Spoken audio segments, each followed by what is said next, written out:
Committee ఆవరణలో 76వ గణతంత్ర దినోత్సవ జెండా వందన కార్యక్రమం చేసినటువంటి నా తోటి డైరెక్టర్లు, వ్యవసాయ మార్కెట్ కమిటీ మరియు గ్రామ పెద్దలు, బిజినెస్ మ్యాన్లు మరియు రైతులు అందరికీ కూడా స్వాగతం తెలియజేసుకుంటూ, ఈరోజు మనకు స్వతంత్రం వచ్చి 78 సంవత్సరాలైనా మన భారత రాజ్యాంగాన్ని రాయడానికి 3 సంవత్సరాలు పట్టింది. ఈ భారత రాజ్యాంగ నిర్మాణానికి మన డాక్టర్ బిఆర్ అంబేద్కర్ అధ్యక్షతన 11 మంది సభ్యులతోటి 3 సంవత్సరాలు కష్టపడి మన భారత రాజ్యాంగాన్ని రచించడం జరిగింది. భారతదేశంలో ఉన్నటువంటి వెనుకబడిన కులాలకు కానీ, బీసీ, ఎస్సీ, మైనారిటీ వీళ్ళందరికీ కూడా మన బిఆర్ అంబేద్కర్ అధ్యక్షతన రిజర్వేషన్లు ఏర్పాటు చేసి వారందరికీ న్యాయం జరగాలి, వారందరినీ కూడా ఆర్థికంగా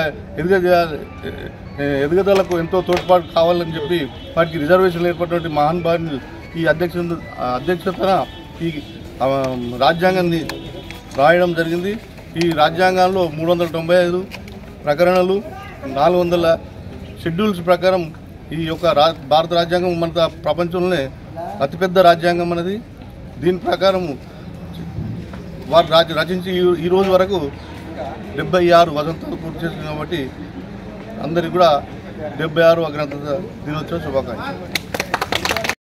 बोलो भारत माता की, महात्मा गांधी जी, पंडित जवाहरलाल नेहरू जी, डॉक्टर बीआर अंबेडकर जी, झांसी लक्ष्मीबाई जी, जय बोलो भारत।